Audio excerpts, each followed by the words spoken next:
Our mind is a tremendous gift where it remembers vividly every experience and every information that comes our way.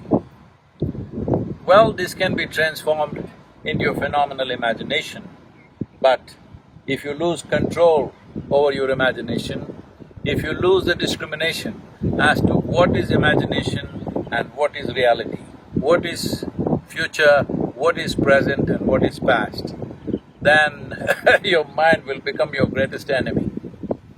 Most human beings are not suffering life, they're just suffering their memory and their imagination.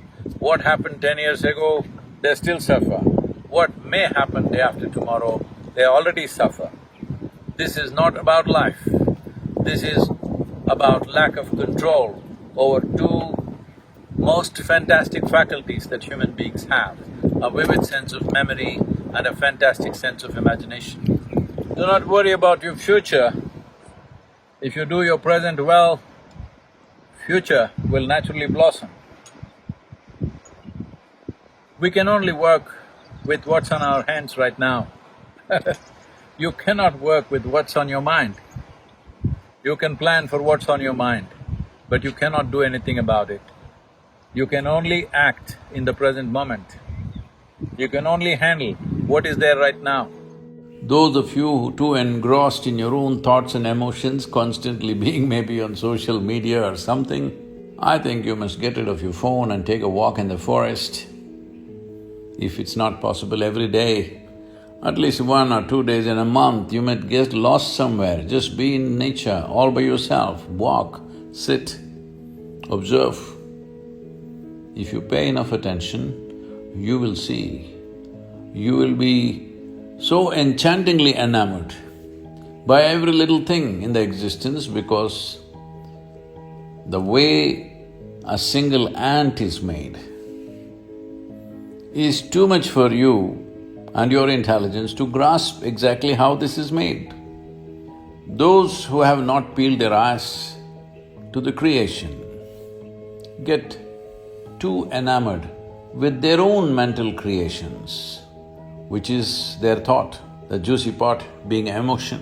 When your thought and your emotion becomes more important than the Creator's creation, that means you have become a perceptual tragedy.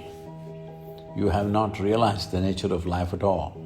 We know many things, we can do many things, but we do not know anything in its entirety. So this is the nature of the existence. If you pay attention to it, naturally your own thought and emotion will sink to the background. You can still enjoy them, but you know how insignificant it is. So it's very important that if you want to experience the multifarious dimensions of life, you have to be non-serious. You become serious only because you have taken your own existence too seriously, though we exist here for a minuscule amount of time in this cosmos. This is a vast cosmos. The very planetary system, the solar system in which we exist is a speck. In that, planet Earth is a micro speck. In that micro speck, the place you live or the city you live is a super micro speck. In that, you have become a big man or woman, and that's the reason why you're so serious about life. It's a brief amount of time that you have as life. In this, if you take yourself too seriously, you are one big joke. The secret of life is to see everything with a non-serious eye, but to be absolutely involved like a sport. So be a sport for life. If you want to be a sport for life, you have to be able to see that your existence is of consequence for the times in which we live, but not of eternal consequence unless you touch the eternal dimension of who you really are. It's such a brief life, only in doing what you truly care for will your life become worthwhile. If genuine involvement has to come in your life, for you to give yourself absolutely, you must be doing something that truly matters to you. It's important that you find that.